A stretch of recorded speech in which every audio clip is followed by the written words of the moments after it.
Boom, boom, boom, boom, boom, boom, boom. My guy. Shut Oh no, man. I had to put on the Puerto Rico ready outfit. I Work. gotta come out correct. We're gonna talk philanthropy. We're gonna talk about how we do this. I hear that, man. How you been, sir? I'm good, man. Oh man. Well, I guess I'm gonna record it so that way we have the audio. Want to put that on the podcast. So, so Mr. Legs, thank you for joining. Wait, I'm sorry. Let me just close the door over here. All right, most def. All right. I'm ready. I appreciate you taking the time to talk with us real quick. Everyone, this is the Way Podcast. My name is Banaj, and I'm here with our guest today, Mr. Crazy Legs himself, the man. Yeah. So Legs, I kind of want to start by kind of letting you say a little bit about, a lot of folks that listen to this don't know what a B-boy is, and I kind of want to explain it to them, but I'd rather you do it because, you're the professional here. So can you let our listeners know what a B-boy is and kind of, what that whole... Yeah. So technically, a B-boy is a break boy, or a B-girl is a break girl, a person who dances to break beats. Originally, the term B-boy and B-girl meant Bronx boy or Bronx girl. By the time Run DMC got a hold of it, and this is just based on dialogue that I had with them at one particular conference in San Francisco. I forgot what the name of the university was, but we even asked them, like, yeah, like, why do you guys, as MCs, why do you call yourselves B-boys? Because, for me, it's like, all right, well,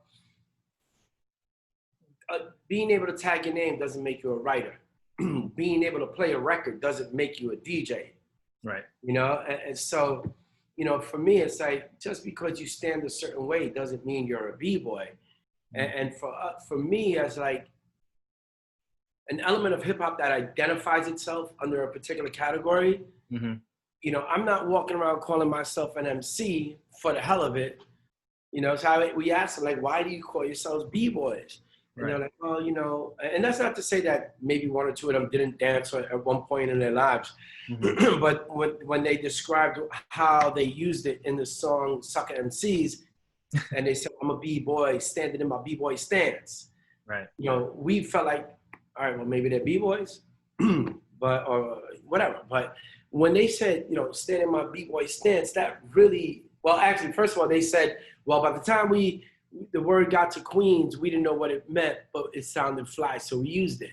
Okay. But what they were saying, so this back in the days was called the hard rock stance, when you would cross your arms and kind of like be posted up, heels together, kind of like straddled apart, and just sizing people up. And then the 5%ers would always do right over left, because if they dropped the right, it formed a 7. So, okay. Letter, G for the gods. So yeah, so it's like between Stick Up Kids and 5%ers, hard rock stance or whatever. Or what was it called? I forgot what it was called when 5%ers did it, but yeah. So B-boy, B-boy, B-girl, break boy, break girl. That's it. Okay. All right. And I think the topic today, and I appreciate that, Lex, because again, the history lesson, and this is the thing about folks like you who have the history of hip hop and just the history of what you've seen and actually been a part of this movement. It's crazy because a lot of folks don't really get a chance to know about it. Until I met you, I didn't know much about it. You know what I mean? And that was a chance meeting, So, so the purpose of this today is to talk about philanthropy and just kind of get into a little bit about why you got into philanthropy. I know that you've had a history in doing a lot of charity in many different ways. I know Hurricane Maria definitely activated you in a whole different way because that was home. But can you just kind of give us a break as to like how you started in charity, in giving back, in philanthropy work, and how it got you to where you are right now, like exactly where you are with the philanthropy piece now? Well, in the 90s, there were not just people from the hood, but people within Rocksteady crew who had ventured off in a different direction. And I always felt like, Buck Four and Kudiaki had contributed, and not even just Buck Four and Kudiaki, but other members of Rocksteady who chose a path, but were talented and also contributed to hip hop's early beginnings, especially on the professional side of things. When it came to presenting hip hop as a culture, they were important, but they were now going to be forgotten because, or could have ended up being forgotten because, as they got into the hustle game, it led to their demise. And, so many people were dropping around me. And I felt like, all right, well, I need to do something because I'm also getting caught up in this stuff. And I was into certain things at a certain level where I felt like this is just bad. People are dying around me. I need to just walk away and take losses where I needed to take a loss for the sake of self-preservation, Right. and also just waking up and being, like I was even faced with a situation where, there was a confrontation and I wanted to retaliate, and got back to my crib. These dudes that tried to set me up, and I was with my boy, and we were definitely outnumbered, and I had access to, I had the ability to make something happen if I felt like it, which I was on that path. And my boy was like, yo, like, sometimes you gotta just take a loss and walk away. And, that resonated with me because so many people had, so many of my best friends had passed away already. And I felt like, fuck, man, I gotta swallow my pride now and change the direction that my life was falling into. And I had this opportunity came about where I could do volunteer work. Well, actually, what happened was I was saying to myself, damn, Afrika Bambaataa always told us, like, use hip hop as a tool. Right. So I was like, all right, my tool is my dance, my hip hop. How can I utilize that in a way that would benefit youth in one of the worst neighborhoods in the Bronx, in New York, and create a different path for them, create a lane that was going to be about opportunity and occupying their time in a positive and constructive way. Right. So I heard about the Point Community Development Corporation in the South Bronx, which at the time was the poorest neighborhood in the country. They actually used to film like hookers on the Point on HBO back then, because there was that many hookers out there, in terms of a business. So I found out about the Point. I forgot I don't remember if they reached out to me or I reached out to them. But long story short, I ended up doing volunteer work over there, 3 days a week for 3 years. Oh, wow. Which was teaching dance, but I was also doing benefits that helped to raise money for the Point, and also be able to, put some of that money in my own pocket, because at that time I was trying to find my way back into a better situation. And that was one of the ways that I held myself down. And so some of the things that we did were I would create opportunities for these kids to be empowered. So if I would throw an event, I would have them run the merch, or I would give them the opportunity to go out there and buy snacks and things like that, and have their stand within the event, and sell merch or sell food, beverages, things like that, to give them a better sense of empowerment, control, and being able to put money in their own pockets. And then I also ended up doing things like where if they were also going to be attending my classes, in order for them to attend my classes, I had to change the idea of how I got into hip hop from, the point where when I first got into, when I was first introduced to the founders of Rocksteady, I was actually brought to go rob someone, to go do a stick up. Oh, wow. Super unsuccessful that night, but the narrative had to change. I felt like, you know what? If I'm going to be teaching breaking, how can I still push this agenda forward in terms of giving them something to do? and now requiring them to have good grades in school if they were going to attend my program. Change up. So did that. We had situations where I would rent out or get a nightclub. The one in particular was Wetlands, that used to be an eco-friendly business where they had all these conservation efforts going that were kind of like incubated through there.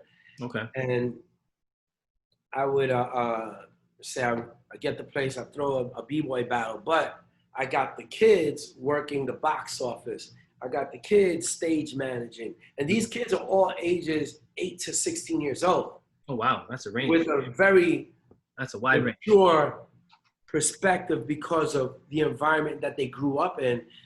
They ended up having like a very straightforward kind of dialogue with you. Still kids and innocent in one way, but when you have to deal with them, you know, you could talk to them straight. You didn't have to treat them like little kids. Right. And so I would put them in charge of stage managing, hosting the event, working the door, organizing the battle, things like that. You know, of course, with me kind of like guiding them, but giving them full control of the presentation once everything was in place and ready to go. So that was one way of doing things. And then, you know, since then, I've been able to do like, you know, I started doing food drives, an event called Yes We Can, which Babito Garcia came up with the name for, which was about, well, the name was basically, you know, there was a song that the Treacherous Three put out called Yes We Can, you know, rap version of the original Yes We Can. And then there was the idea of Yes We Can as a community in terms of doing something and giving back. So I started this event called Yes We Can, and we would take the food from there and either give them to like women's shelters, or we would put bags together of foods for the kids in the after school program at the point to take home when they would, you know, come for tutoring. So doing things like that, that lasted for a long time. And then, yeah, so that's basically how I got into it, you know, volunteer work and food drives and you know, helping shorties and pushing them towards their education. Because I also know what was missing from my life. And you were trying to so I never had a male role model in my life at all. So I was trying to be that for them in my unrefined way, because I was at the time still battling my own demons and the world that I came from and the shit that I was involved with, and you know, getting to a much more positive perspective and approach.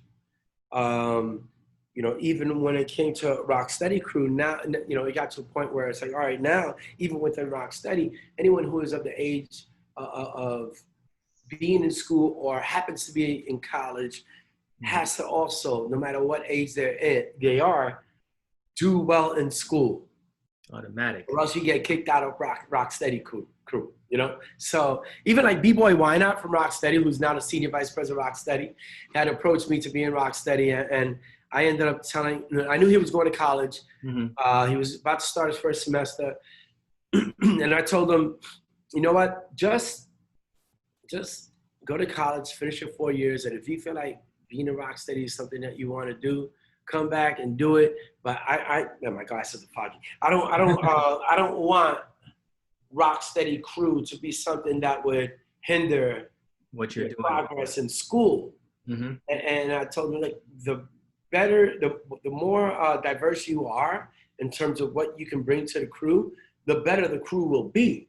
So, you know, 4 years later, ends up joining another crew like a sucker. But twist up. Plot but twist. eventually getting with Rocksteady, you know, and it was pretty funny. That is funny. I mean, that's a plot twist of all plot twists right there. You gave him time and he was like, oh, I'm a dip. Yeah, and now we're looking at 3 degrees later. He's got his bachelor's, his master's, and his PhD now. Look at that. And that's amazing. So like so Yeah. you literally have been doing, again, trying to fill the void that you saw Since '91. since 91. And how has Since that '91. changed you? Because I mean, when you think about the life that you grew up with and, not having a male role model as you would have wanted to, like, how is that volunteering or that? But here's the thing. Not about wanting to. I didn't even know if I needed it. I needed it.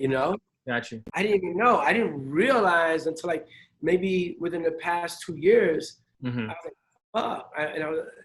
I was just like, wow, I've never had a male role model within my family, or around me that was just like, took me under their wing as a protege when it came to how to deal with life. Right. So I was like, all right, well, maybe I could kind of like, with my experiences and just based on what I know, use that for some of these shorties. Mm-hmm. I'm sorry to cut you off. No, you're good. I mean, there's what I've realized, and just listening to it just kind of brings this point home that, you can learn two ways, either from lack or from abundance. Like if there was an abundance of male figures in your life, you can learn from them. And if there's a lack of male figures in your life, you can learn from that as well, because the void that was created, it's like now you have to figure out all of these things on your own. Yep. And that seeking and that searching and that wisdom comes through that method same way. And then you started giving that back. So it's like, your path wasn't the easiest, that's for sure. But no, because you're over here trying to figure shit out, and you don't even know how to approach someone when it comes to like what's on your mind. Right. Because now you're worried about looking weak. Mm. Right. So there's the whole machismo thing. There's the whole defensive thing. Mm-hmm. Gotta defend yourself. All that stuff that you grow up around because you're taught, or not even taught, but it's, you adapt to your environment and you feel like, all right, well, that's what it's got to be. And you're over here dealing with a lot of trial and error in life, and fucking up on along the way, figuring shit out. Right. And so after that experience and being able to kind of come from where you came from, to be able to make that mental change after that experience by saying, hey, you know what, I got to take this L so that I can win in the future. Like after all of those decisions that you made and finally coming into your own, where now you're helping young kids find their way, whether it's by volunteering at some of the events that you're hosting, getting responsibilities, teaching them through dance, all of that through that entire journey, now that you're where you are now, like how, if you could look back at yourself, at 20, what would you tell yourself at 20? Right now, like, what would you go back and say to that person? Like, hey, by the way, like if you could give yourself advice, if you could father yourself, what would you say? Oh man, that's the one thing that's actually easy to answer, because I wouldn't say anything, because life did it. Like, yeah, and who knows if I would have been that same person that ended up doing the other things that I did. Right. And at the age of the age of 20, I was in college. Well, I think, but I also feel, when you first of all, the thing that pops out to me is that I helped to spark something that with the help of others, especially Red Bull, that led to 200,000 people in Puerto Rico having access to clean water. Let's talk about it.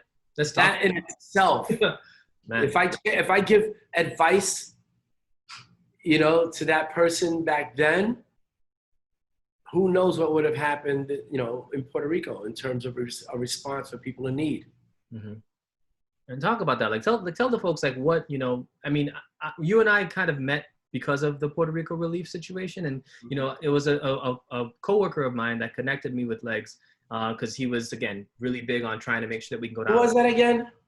Castro. Okay. And so I think, was it Castro? No, I think it was Miguel Ortiz, I do believe. So like it was Miguel, and then it was right. Yeah. Jessica. So those two are how I got to even meet you in the first place. And after that connection, it was like, that moment in time was kind of where you kind of saw the truth of a lot of people, whether or not they were going to be for you or against you. Like, you know, I saw you raising money with Red Bull and partnering with them, and just kind of talk about how that even happened, because I don't think folks understand the power of you just having this vision and being able to bring that vision to an organization like Red Bull, with confidence, knowing that, hey, like, I know that this is a worthy cause. You got me or not? So the first thing is, like, Red Bull has, it's weird how Red Bull operates when it comes to supporting humanitarian efforts or things that are, you know, related to the arts, that where someone may have an idea, and, you know, usually when the idea is super authentic and it resonates with them, they're like, this is some real shit right here. Let's get behind it, but let's make it about, you know, what you want to do and about the people. You know, they've even told me on multiple occasions, don't wear the Red Bull branding, because we're not trying to look like we are trying to exploit the situation.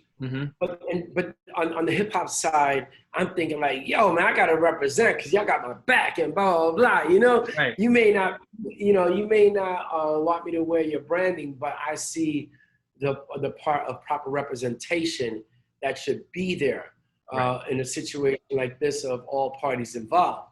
Exactly. So Hurricane Irma was already about to hit Puerto Rico, and then Hurricane Maria was coming right behind it. I was actually at a gig in Holland with Joe Conzo, Curtis Blow, and multiple other old school heads. And I knew that these things were about to happen. And I was super worried because I have friends in Puerto Rico who I was concerned with. I have my home in Puerto Rico. And then I'm like heavily and emotionally invested in the idea of helping to raise up Puerto Rico with whatever I can do. Right. So I'm at this event, and I had all these people coming up to me, like, yo, take a picture, sign this, do this. And I'm emotionally not there. I'm thinking like, I don't want to be here right now. I can't be here right now. So I ended up going to, I told my boy, I told Joe Cons, I'm like, yo, you know what? I'm about to like lose my mind over here. I can't take it. I'm leaving. I'm going back to the hotel. I go back to the hotel, trying to figure out what I can do. And I'm thinking, man, is there a way I can contact Jay-Z? Is there a way I can contact P. Diddy? And then I realized I don't know none of those dudes. And I don't know if I sent the message out to them, like what kind of hoops would I have to go through to get to them. So I felt like, you know, there was no one that I felt comfortable calling within my own world of hip hop, right? Who I felt would, number one, respond, number two, help me create the action. So I'm like, all right, well, I'm gonna cross a line. I've never, you know, done this with Red Bull, but I'm gonna reach out to them. And so I'm typing, I'm fucking crying my heart out and shit. And, you know, long story short, it's just basically winds down to, you know, can you please help me help my people? So I sent that to several people. And shortly after, either that day or the next day, they reached out to me and they're like, yo, we got your back. We're gonna make this happen. Now we're also talking about a time when Trump administration was saying that no planes could land on the west side and no vehicles can get across to the west side from the east side of Puerto Rico. And Red Bull ends up partnering me up with Waves for Water. This is before we even did the Solar Lights thing. They connected me with Waves for Water. Waves for Water teaches me about this system that they've been putting out in devastated areas where they're dealing with bacteria issues in water. and showed me how we can convert that water into clean water in seconds, and also without electricity, because the system allows for that in the most extreme situation. So all you need is a system and like a bucket or even a bottle, of water. Mm-hmm. So, they taught me that I could take lake water, water from a river, stream, rainwater, water that's a puddle in dirt, like actual dirt, soil, as long as it's not treated with chemicals and stuff like that. And it was just like a crash course. And within 8 days, Red Bull is sending me on my first flight over to Aguadilla. We land there, and we're looking at the devastation and like, wow, it looks like a bomb dropped over here. Like the trees were bare, trees were gone. Like in a lot of places, and the whole coastline was devastated. Not to mention, also the inland areas. And we landed there. We got to work. It was emotional. Went to go see my boy. Made sure he was doing well. When I got there, he was actually with his girlfriend and his friends counting change because they had no access to cash. I mean, to ATM. Yeah. There was no electricity. Right. So, shit, man. I actually said, okay, I'm gonna take a wad of cash down there because I have a feeling that, if I need to get out of town, real quick situation, I got the ability to do that. Or right. If I need to like help people out, I could be like, yo, here's 100 here, here's 100 there, blah, blah, blah. Mm-hmm. So I was, thankfully when I went there, I had this cash on me and I was like, yo, my dude, boom, here. Because it got to a situation that early on where people got to a point of living off a barter system. Mm-hmm. So if you didn't have cash, you were trying to figure out how to trade what you have and share what you had, but cash still had to be what you use to get fuel for generators and things like that. Right. So Red Bull got me there, and the thing is that one of the crazy things is that when we got there and I met the people who run operations at the airport, I asked them like, hey, what's going on over here? And they were saying, we need supplies. And I'm like, how come there are no supplies? FEMA won't let any planes land here. I'm like, why not? They said, because they said that the perimeter of the airport wasn't secure enough for their planes to land there. So they had told FEMA, hey, we will have this fixed within 5 days. The community, along with the airport operations, came together and did it in 3 days. Wow. So I'm over here 8 days later, and I'm thankfully I had a satellite phone. So I started calling friends from CNN or wherever, and I'm like, hey, this is a situation over here. These people haven't gotten any supplies. We've been moving around. The roads are open. People are lying. They're saying that the roads aren't open. FEMA's not doing what they're supposed to do.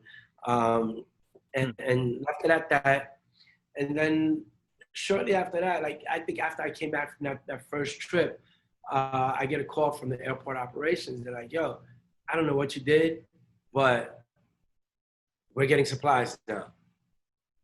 And, and I got to give total props to, oh God, why am I forgetting my cousin's name? I'm so brain dead right now. Anyway, my cousin, oh God. We'll get you my cousin ended up helping me to get a satellite phone. Mm-hmm. And because I had that satellite phone, I was able to do things. I was able to help people speak to their families. That was a big thing back then too, because folks didn't know over here on mainland if their family was even. Oh, my cousin Michelle, sorry. Michelle Stewart. Oh, please. Yes, because I kept thinking of my other cousin, Michelle Stewart. Got to give her props. So what she did was enable me to connect with a company that she dealt with, and they sent me satellite phones with free airtime. Nice. Yeah. That was a big deal back then because I remember even when we went, Huge. I think 45 days after the storm. And again, we went down with a list of names and addresses of folks that we knew from over here that wanted to find their residence in Puerto Rico. And we visited the whole island saying, hey, by the way, okay, we can check this person off. Okay, they're good, because there was no communication. So that was a huge deal back then. But Yeah. so what you were just saying, I mean, you know, you going into this idea of like contacting Red Bull and saying, hey, can you help me help my people? And in that process, you had to learn things along the way. Bro, I didn't know what I was doing. All I know is that I wanted to do it, and other people were around me asking me, yo, what can I do? And I'm like, well, you know, the one thing I learned in Uganda for that trip was that cash is king, and you also have to operate in a manner of what the needs of the people are, not what you think you would need. Boom. Because you're living a different reality than they are.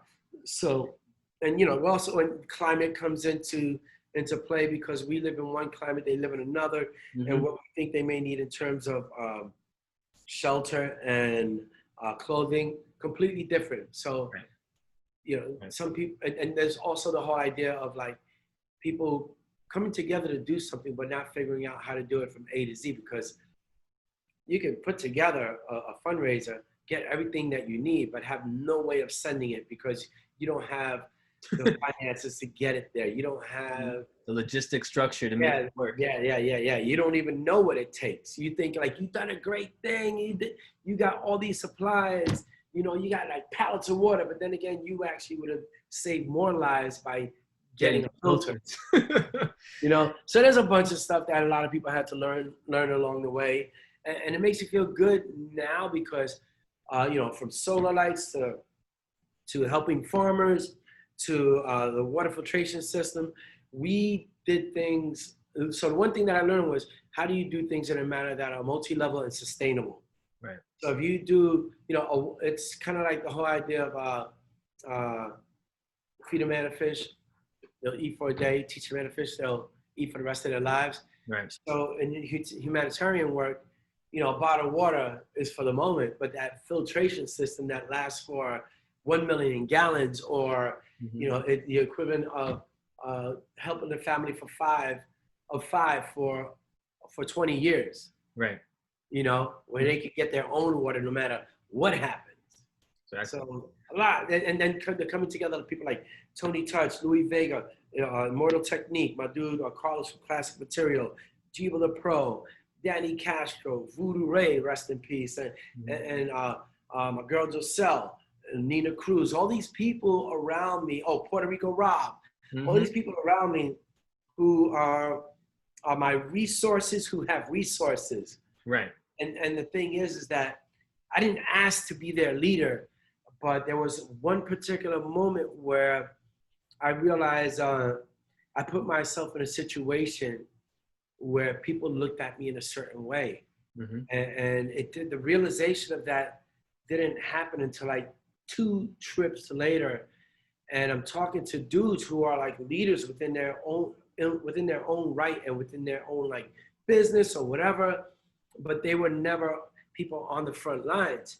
Right. So we're having this conversation and we're talking about things, and they're like, yo, you gotta know, you're our leader. And I'm like, whoa, like, yeah, you got I was honestly, it's funny because I was about to say like, no, I'm not, like, but I realized at that time that they had the ability to contribute, but didn't know how to make that contribution effective.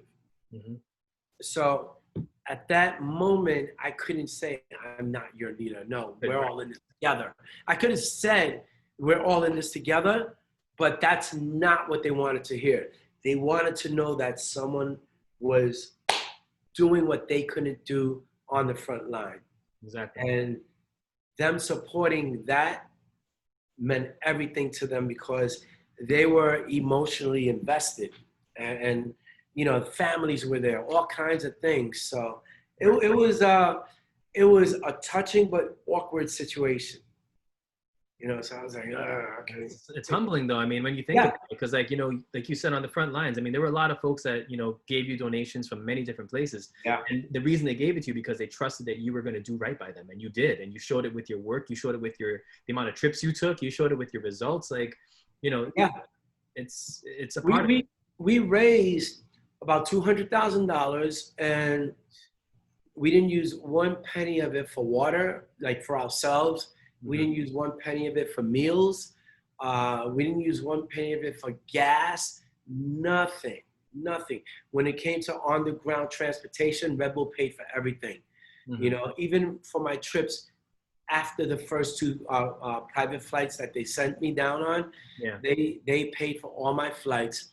They paid for my rental cars, and things.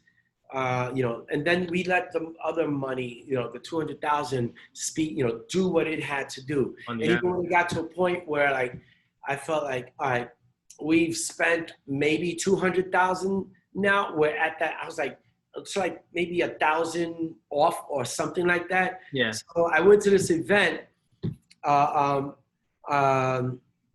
100 Roofs. This guy, was holding this event, 100 Roofs, and my boy Ramon Rodriguez was part of it and pushing that along with Rosie Perez. So I went to this event out in Los Angeles, and they have this thing where you could spend $5,000 and fix a roof or whatever.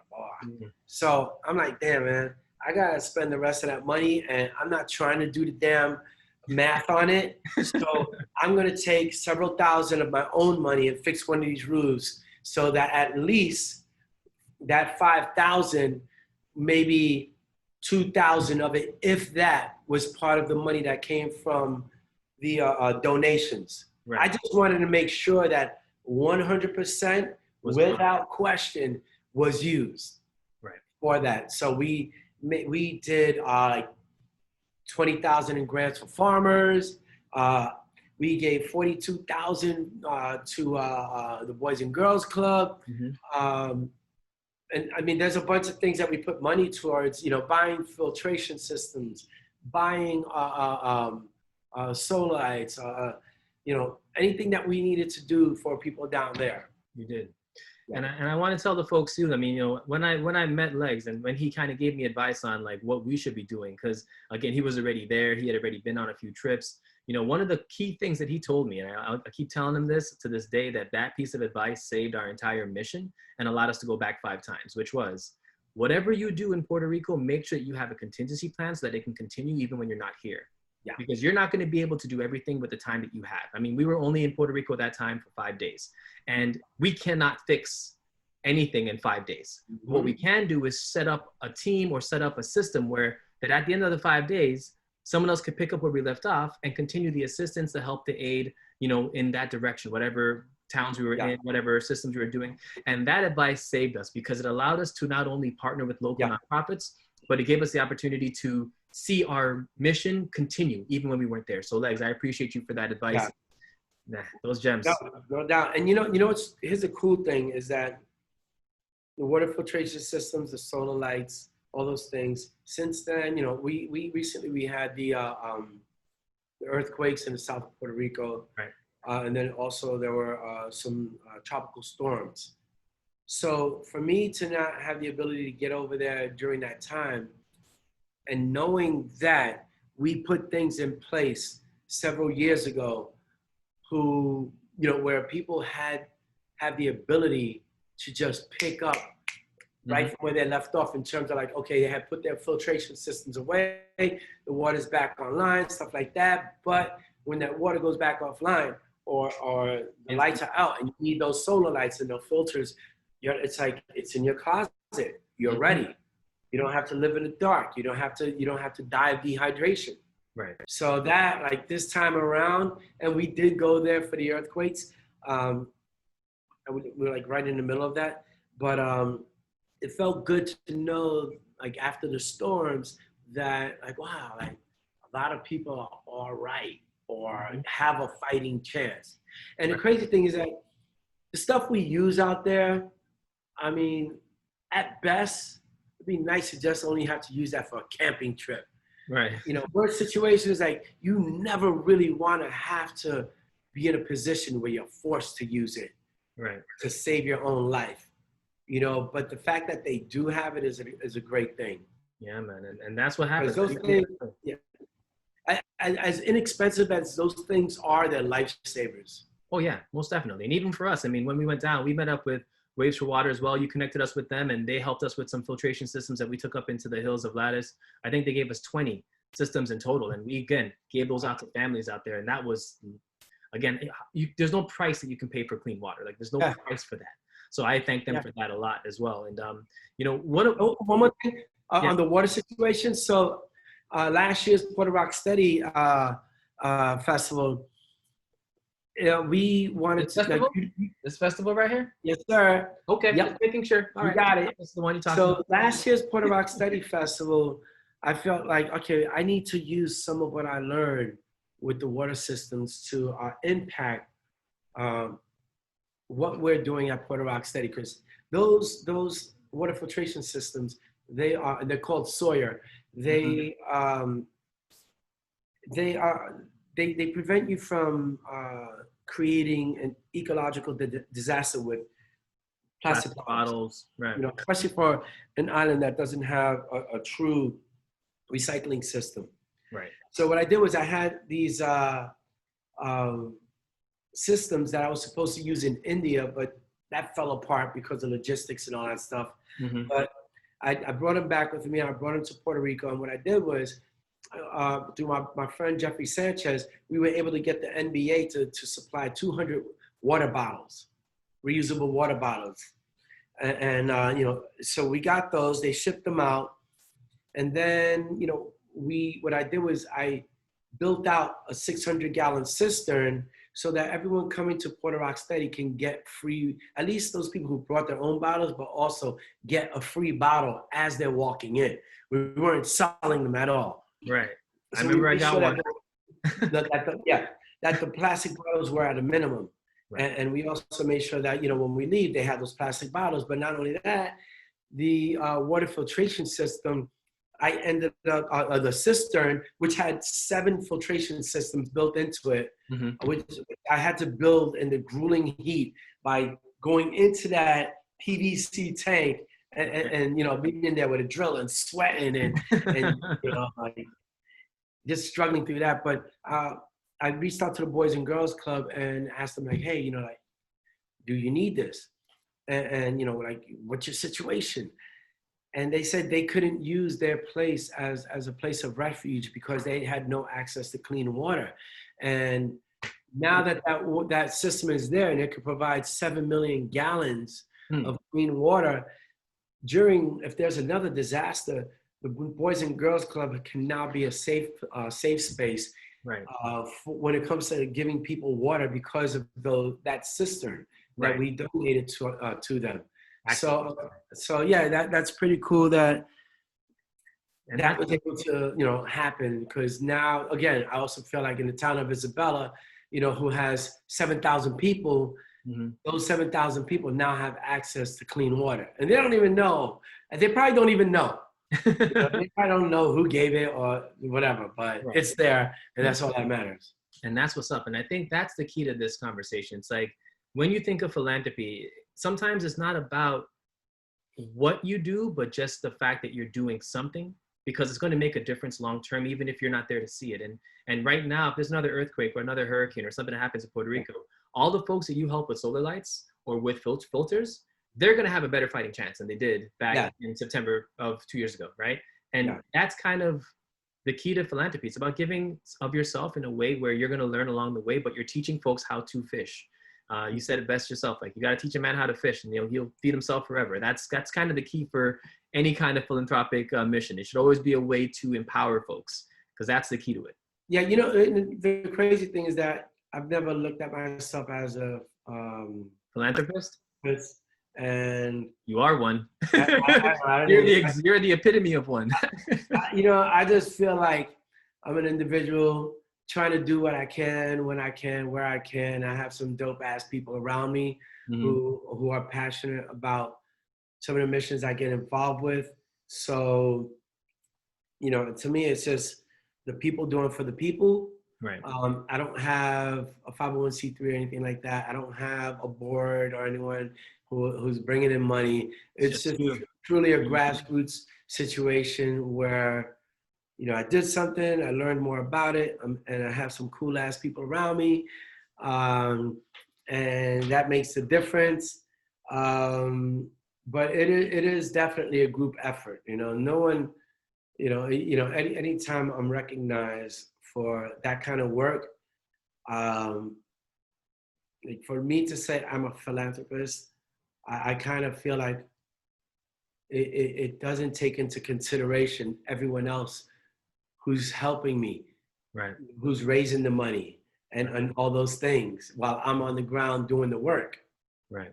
I didn't raise all that money. A lot of people around me move that needle. Mm-hmm. So I think I'm a community person who sometimes doesn't know what he's doing, but the people around me help me figure it out.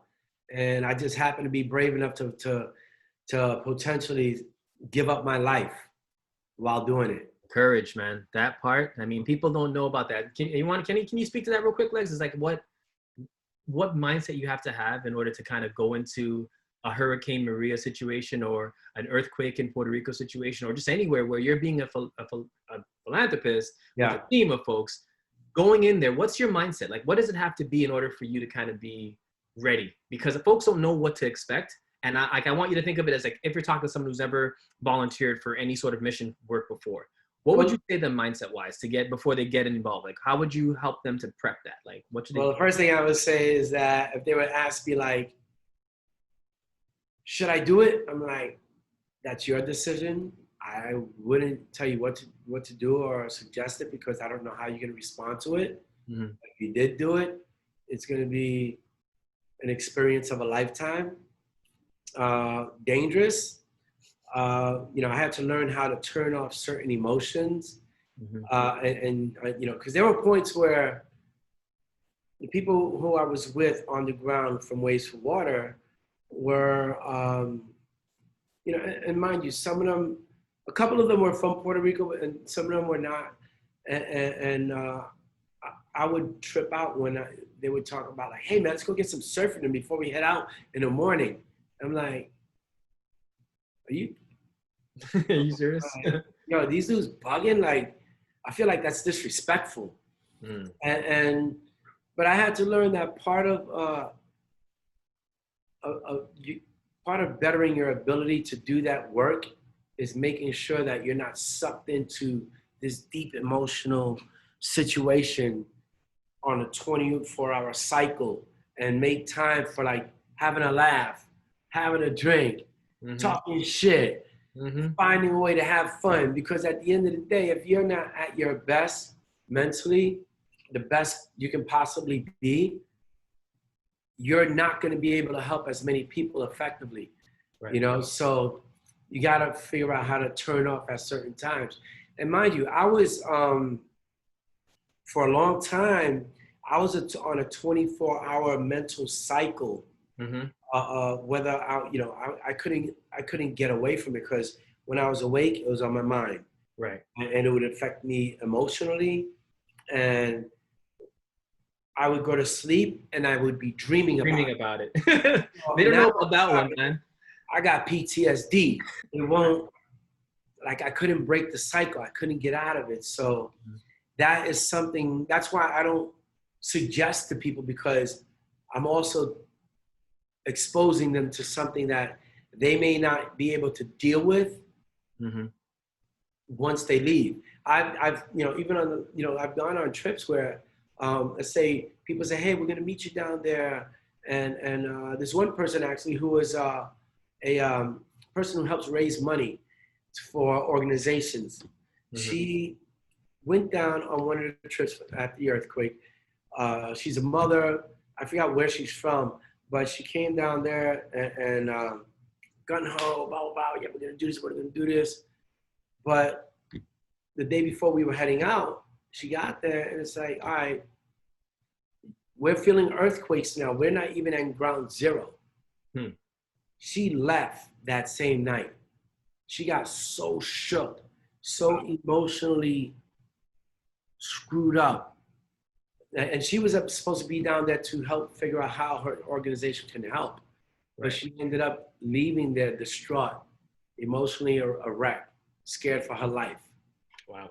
And then it's like, the next day, we're heading out, and even before we leave my neighborhood, and I told you this the other day, that we're in the middle of another earthquake, and as we're getting something to eat, just to load up for the day, and now we have to get back into the car after feeling this earthquake while inside a building, and continuing down south towards it, where ground zero is.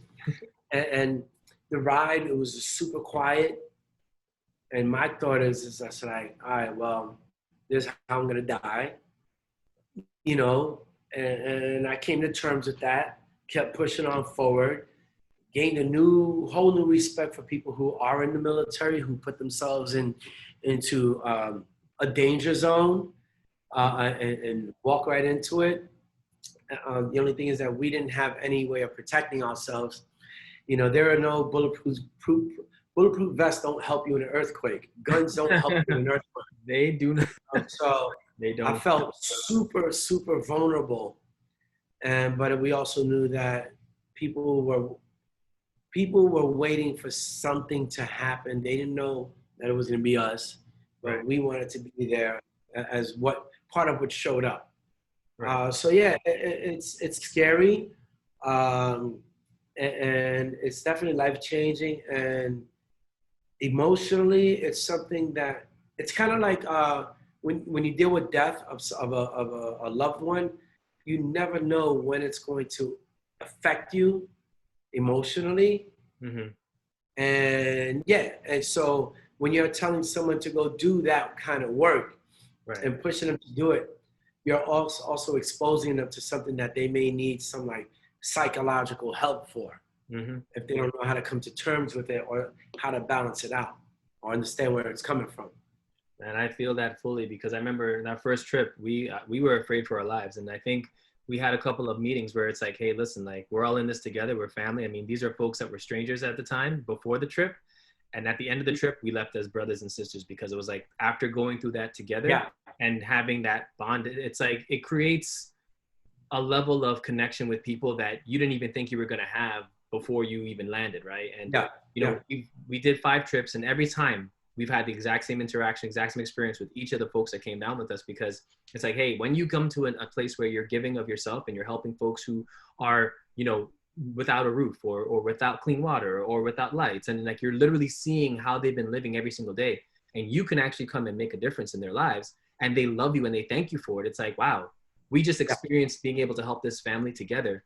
That bonds and unites us, and like that bond helped us to get through the mental piece that you're mentioning, because it's real, it happens. I remember there were some of our team members that were crying after the second day, like literally full out tears, like, I can't believe I cried on the first day. I mean, it took them a while. They were Bro, I cried for the first 17 days. I cried every day.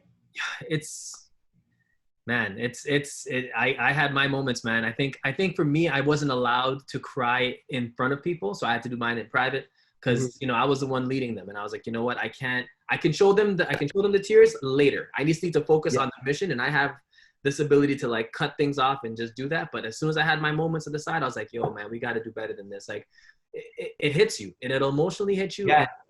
You have to just accept the fact that you're doing work that requires you to have a full heart and to be able to express that, because the people that I've learned one thing. You can cry and still be effective. It's when you cry and fall apart. That's the fucked up part. Then you just should leave. Just leave. It ain't for you. And help from a distance. Help from a distance, and let us be the arm for you. Right. Because everyone can still play a role. Exactly. You don't have to be the one that's tough and doing everything on the ground. You can be the one that's collecting money and sending out emails and invites and doing other things. It's all about teamwork. Yeah, man. Well, Legs, man, this has been very educational. I know that the folks that listen to this are going to be like getting an insight into the minds of folks who have been on the ground zero in multiple places. But sir, I just want to thank you, man, for giving me Thank you. a little bit of your time. I know that you're a busy guy. I know you got a lot going on this week. But quick thing. I want to ask you this. So social justice, since I Yeah. have Oh yeah, let's get into that. Hell yeah. I got it. Since we got through the philanthropy part, let's talk about this, right? So you saw what happened this week, and the NBA literally shut down. This gentleman got shot in the back. Wait, one thing, I've seen what happened all my life. Sir, sir, this is not a new battle for you. You've been Not at dealing with all. this forever. So, like, what is your okay, so I'll give you my opinion, and then you tell me like what yours is. Like, my opinion right now is that as a unit, all of us, we're one. And there's a small section of our country that wants to separate us from being one to being broken up, whether it's Hispanic folks and Black folks, or whether it be anyone that's Sometimes we're doing a job for the man. Of course, because they're teaching us to be separated, even though we're all one unit. Yeah. Like in my mind, I feel like what's happening slowly is there is a class war happening, where they're trying to separate us from being just Black and brown people or minorities, Asians, whatever, to being those who have and those who don't have. And I feel like that's subtly happening just because, when we're talking about folks that are rioting in the streets, there are no riots. There are folks that are protesting, but then there are people who are instigating stuff during the protests and then now framing everyone at the protests as a rioter. There are folks that are white, Black, Hispanic, Asian, all cultures are on the streets disappointed with what's happening in the country. So it's not as if it's just a black and white issue. It's not even that. But now they're saying, okay, if you're protesting, you're the problem. It's like, what are your thoughts on that? Because So here's the thing. I mean, the media also plays a role in this. Sometimes it's good, sometimes it's reckless. Right. So for instance, when I was in Puerto Rico for the protest against the governor, Rossello, yeah. Yeah, there was a part that came out in the news where it said Puerto Rico on fire. And I'm thinking I'm looking at the scene that they showed. I'm looking at the scene that they showed. And this is like after, and I'm watching news later on because I was actually standing right next to that fire. Right. That fire was one garbage bag that was on the street next to nothing else that can be destroyed. But they put a focus on that garbage bag and made it seem as if it was something larger than And the other thing is, and that's the powers that be. So the other thing is, I had access to this rooftop where we could see straight down into the governor's mansion. Wow. And there were people who were up there also after I left who were watching fireworks be set off from behind the governor's mansion, which made it seem to other people like shots were being or something was happening. But it was the government actually doing that to make it seem like other people were letting off shots when it was the government setting off fireworks and then using that as a reason to bum rush people. Yeah. So even with now, I think more powerful, a lot of more powerful people need to step up because I don't have the power that it takes when it comes to boycotting something like the NBA players as a unit have. Right. What they're doing really empowers all of us and really ignites everyone to be on the front lines and do what they have to do. It says a lot because it creates a whole domino effect. Right. NBA, MLB, WNBA, NHL, NFL, all those things start hurting big money. So what people have to understand is that, and this is, I can't confirm this, but when people were protesting in Puerto Rico, that was one thing. When they shut down the mall, when they protested at the mall and shut down the money of someone very powerful, that's when you saw the government making moves. They didn't destroy it, but they protested it and they stopped the business from happening. Wow. And so what I was told was that, oh, that's when this dude stepped in and be like, yo, you got to do something. You got to leave or whatever. Because now you're affecting the people who are putting the money into your campaign. Oh boy. The people who establish your ability to be in power and create policy. Right. So, Yeah. you know, at the end of the day, this shit is about money, man. It always has You know, been. Always the United States is one big mafia. You know, and you know, and they're getting that little kickbacks and their payoffs and all this stuff. If anyone doesn't see the structure of the United States as the way a mafia operates, they are lying to themselves. And at the end of the day, yeah, is there a class system happening? There is, but we're all a certain kind of person to people in charge. So a perfect example is, and this goes to all my Black and brown people out there, and excuse my use of the N-word right now, but it's going to make it very clear out there. A friend of mine who's Puerto Rican was in prison, and the CO goes to him and says, "All right, nigga, get out of your cell now." And my friend says, "Yo, I'm Puerto Rican, why you calling me a nigga?"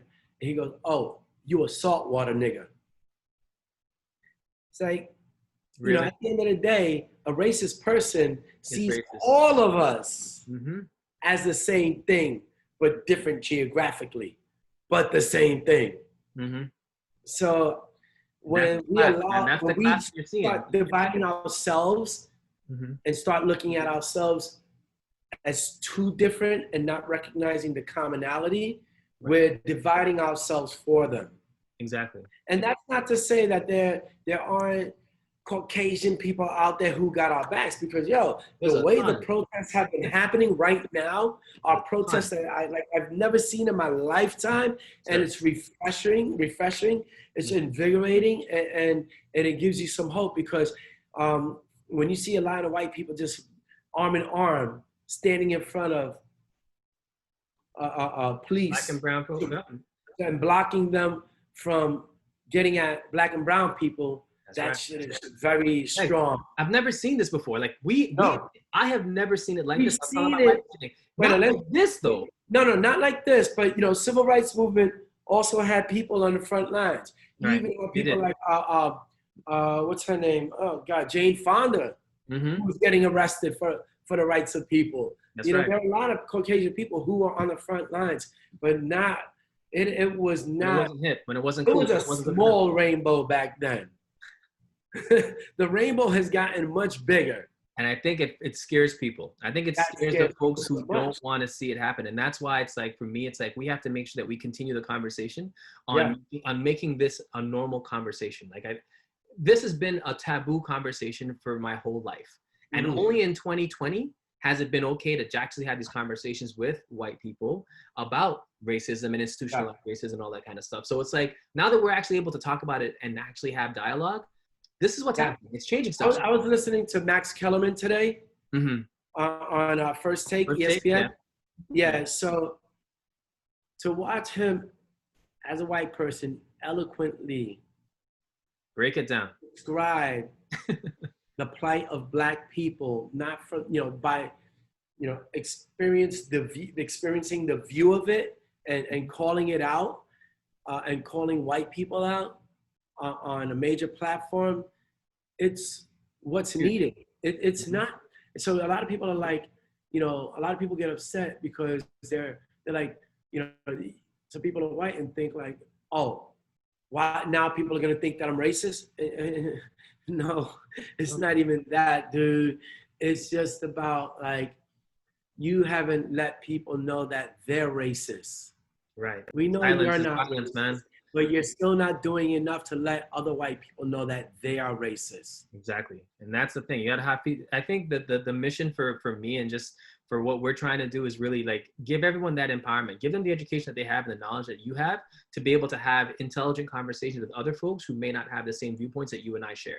Yeah. And that's the key to it. Like if we can have those crucial conversations with folks who can be now our supporters or who can also be our, just our backing when it comes to what systemic racism is. Like, you need to understand it for yourself from all angles, from a black and brown standpoint, from an Asian standpoint. Because again, with the coronavirus, now Asians are getting put into their own level of discrimination. Of course. That's and as a black and brown person myself, I'm like, I understand how they're feeling because we've been through that. So like, they're not. They have to be scared for their lives. Exactly. There are people that are Asian that are getting refused from using hotels as they're traveling across the country because they're afraid of getting coronavirus.